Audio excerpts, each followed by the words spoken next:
Shailesh Kumar, UPG +2 school Ilami. अभी तक set 2 का हमने 18 प्रश्न एमसीक्यू वाला हल किया है। आज 19 नंबर प्रश्न से हम लोग देखेंगे। 19 नंबर प्रश्न है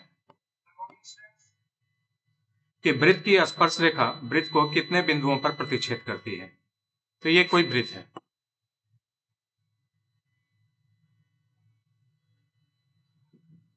इसकी स्पर्श रेखा, तो वृत्त को टच करते हुए जो लाइन जाएगी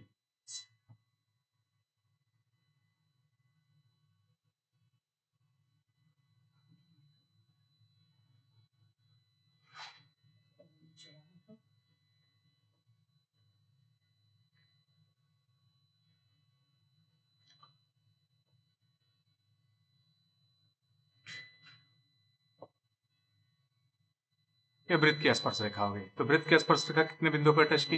एक बिंदु पर। अगर कोई दूसरी स्पर्श रेखा है तो ये, यानी इसका आंसर हो जाएगा बी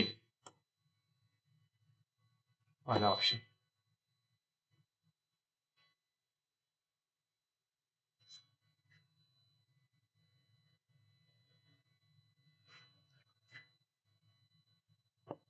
बीस नंबर सवाल है,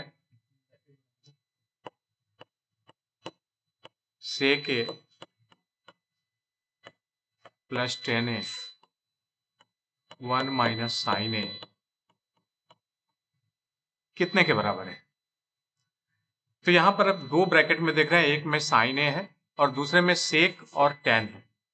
तो जब भी इस तरह का मिले तो हम लोग हमेशा कोशिश करेंगे कि सेक को साइन और कॉस के रूप में, टेन को साइन और कॉस के रूप में चेंज करेंगे। तो सेक ए बराबर हमको पता है कि सेक ए बराबर होता है 1 बाय कॉस ए और टेन ए बराबर होता है sign A by cos A.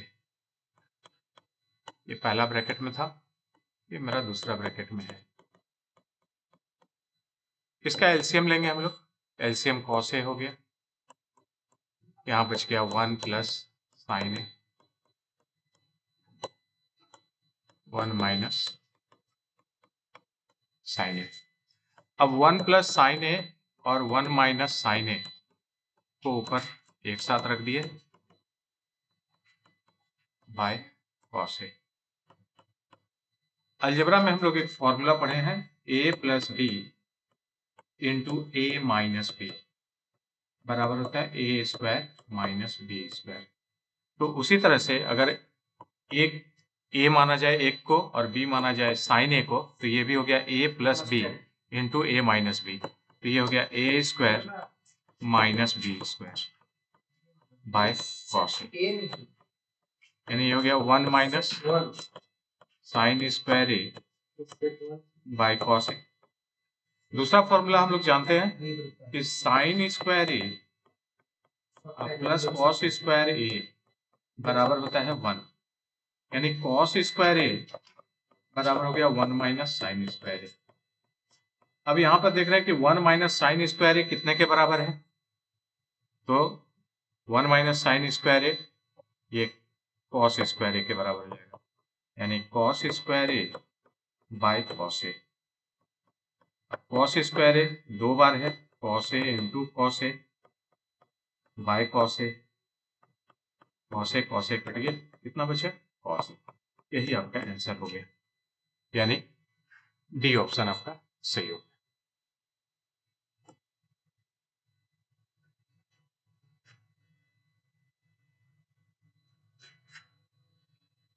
इक्कीसवां number प्रश्न है, 1 minus ten square 45 degree by 1 plus ten square 45 degree. हमको पता है कि टेन 45 डिग्री बराबर होता है 1, तो सीधा सीधा वैल्यू रख देंगे 1 माइनस 1 का स्क्वायर बाय 1 प्लस 1 का स्क्वायर, यानी 1 minus 1 by 1 plus 1, 0 by 2, 0 by 2 मतलब 0। यही आंसर हो गया, यानी आंसर नंबर डी।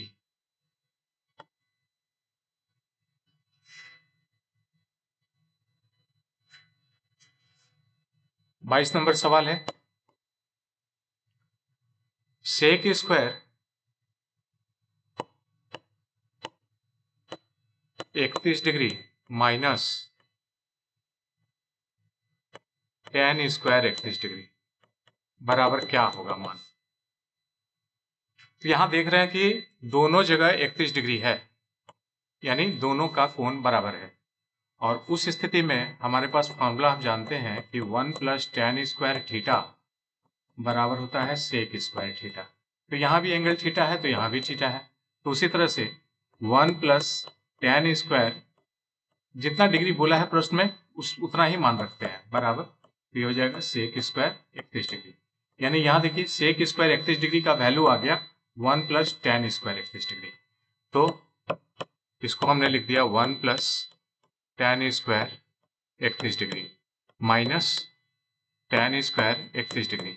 अब यहाँ पे tan स्क्वायर 31 डिग्री माइनस में है, यहाँ पे प्लस में है, ये वैल्यू कट गया बराबर 1। आंसर हो गया ये 22 का ए हो गया आंसर।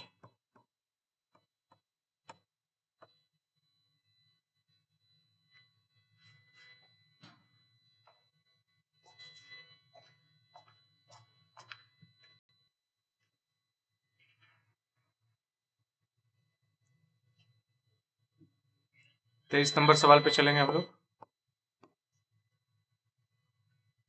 प्रश्न है कि यदि tan x बराबर 1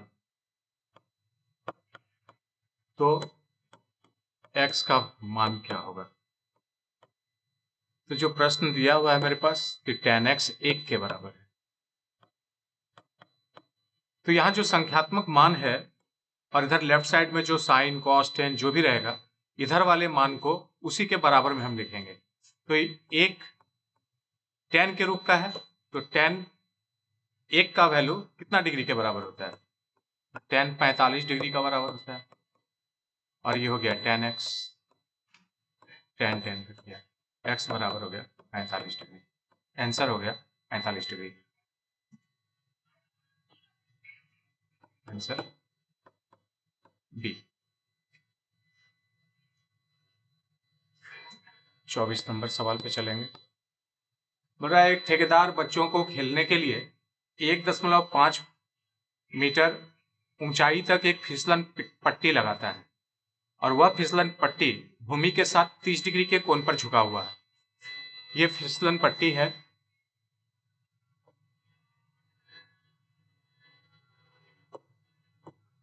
और ये ऊंचाई दिया हुआ है कि 1.5 मीटर ऊंचा, और ये फिसलन पट्टी जो है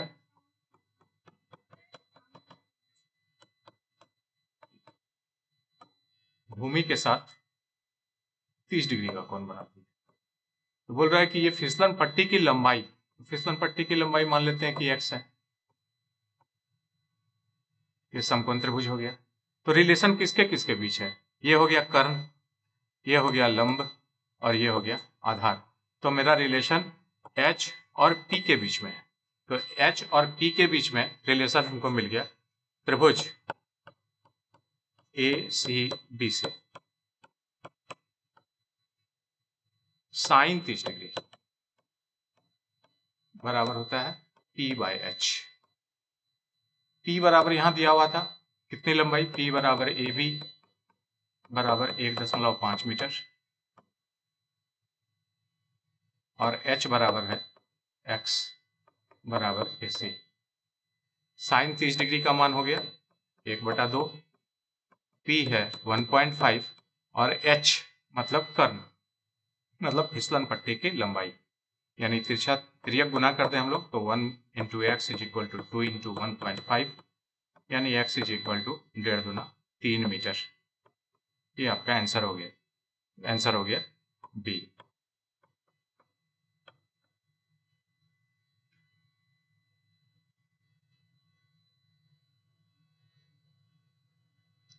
पच्चीस नंबर सवाल है, कोण थीटा वाले त्रिज्याखंड के संगत चाप की लंबाई होती है। तो चाप की लंबाई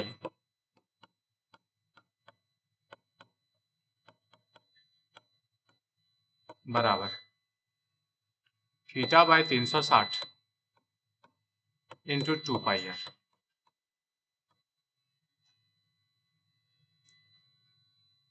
तो ये वाला तो सीधा आंसर, यहाँ आर बड़ी बड़ी मात्रा में लिखा हुआ है।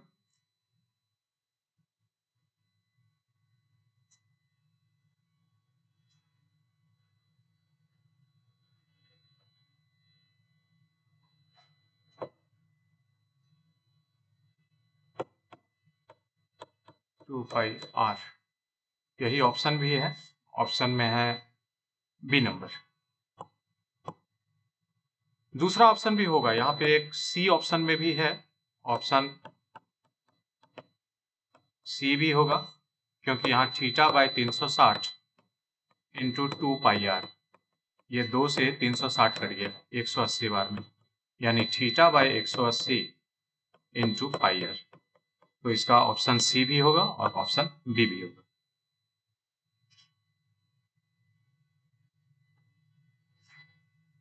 26 नंबर सवाल। 26 नंबर है, 14 सेंटीमीटर त्रिज्या वाले, यहाँ त्रिज्या दिया है 14 सेंटीमीटर। जो जो दिया है पहले लिख लें हम लोग। वृत्त के उस चाप की लंबाई क्या होगी जो केंद्र पर कितना बना रहा है कोण? 90 डिग्री बना रहा है। तो चाप की लंबाई पूछा है, चाप की लंबाई बराबर फॉर्मूला है theta by 360 into 2 pi r. Value रख दें, थीटा 90 डिग्री है, 360 गुना 2 गुना, यहाँ पाई का जो मान है वो हम लोग रख देंगे 22/7। आर है गया 14, 90 4 बार में कट गया, 2 गुना 4, 2 7 14, 7 7 कट गया, यानी 22 सेंटीमीटर यह लंबाई होगी। तो ऑप्शन हो गया सी आंसर।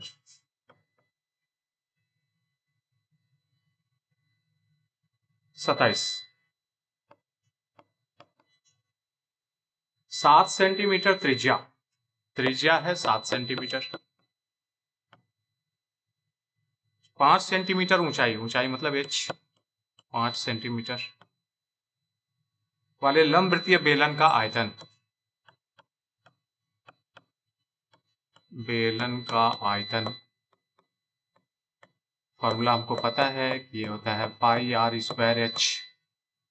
पाई का मान रख दिया 22/7, आर 2 बार है, 7 गुना 7, एच हो गया 5, 7 7 कट गया, यानी 22 गुना 5 गुना 7, 22 पंचे 110 गुना 7, यानी 770 सेंटीमीटर क्यूब।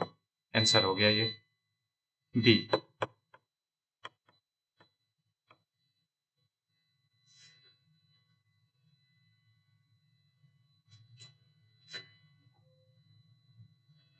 अट्ठाईस नंबर सवाल,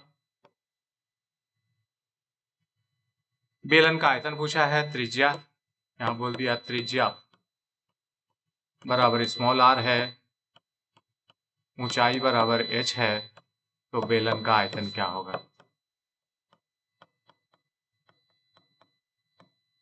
तो बेलन का आयतन बराबर हमको पता है कि पाई आर स्क्वायर एच होता है, यही ऑप्शन भी है, तो ए ऑप्शन में है वो, ये आंसर होगा।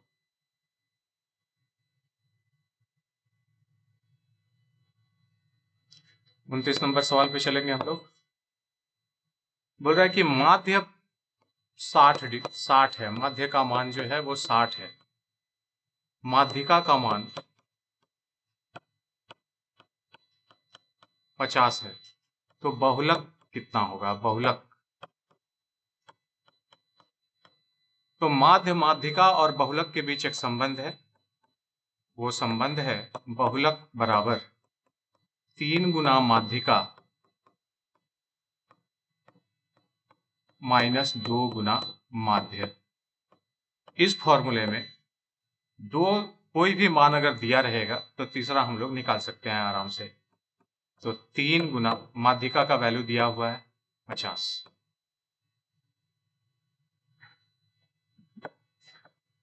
माइनस 2 गुना माध्य का वैल्यू है 60, यानी 150 माइनस 120 बराबर हो गया 30, यानी बहुलक 30।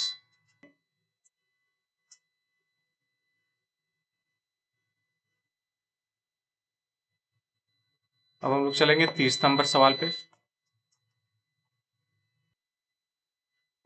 30 नंबर सवाल है, एक पासे को फेंका जाता है तो अभाज्य संख्या आने की प्रायिकता बतानी है आपको। पासा, जैसे लूडो हम लोग खेलते हैं तो उसमें एक छक्का होता है, उसमें कितना अंक रहता है? 6 अंक तक रहता है, 6 से ज्यादा नहीं होता है। पासा भी बिल्कुल उसी तरह से होता है। तो एस, इसमें क्या क्या आ सकता है आपका? 1 2 3 4 5 और 6।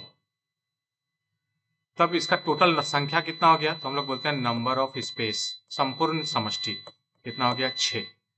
अब प्रश्न में दिया रहेगा कौन सी घटना के बारे में प्रायिकता निकालनी है। तो यहाँ ई मतलब इवेंट, ई मतलब होता है इवेंट, इवेंट मतलब घटना। कैसी घटना? तो बोल रहा है अभाज्य संख्या आने की घटना। अभाज्य संख्या आने, अभाज्य 1 3 5, इसकी कुल संख्या कितनी हो सकती? 2 3 5। एन ऑफ ई हो गया 2 3 5, मतलब संख्या हो गई 3। तो प्रायिकता का सूत्र होता है कि P ऑफ E बराबर एन ऑफ ई बटा एन ऑफ एस।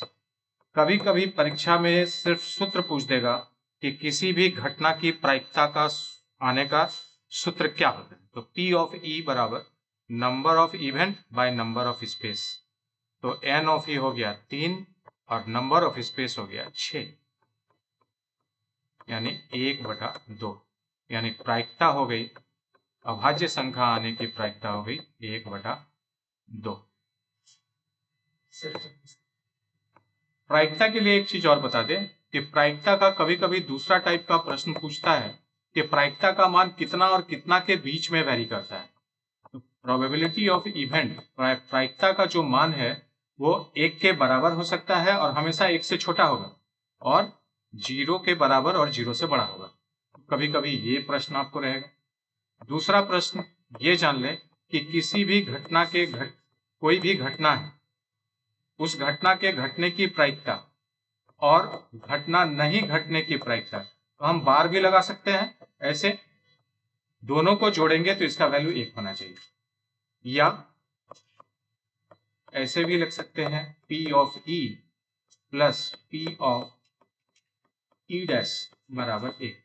तो दूसरा सूत्र ये हो गया। अब यहां से हम कोई भी चीज निकाल दें, प्रश्न देगा कि इसके घटने की प्रायिकता इतनी है तो नहीं घटने की प्रायिकता कितनी होगी। तो P ऑफ E डैश बराबर 1 में से उसको हम लोग घटा देंगे। फिर इसी से तीसरा फॉर्मूला बन जाएगा P ऑफ E बराबर 1 minus P of E dash. तो पहला, दूसरा, तीसरा।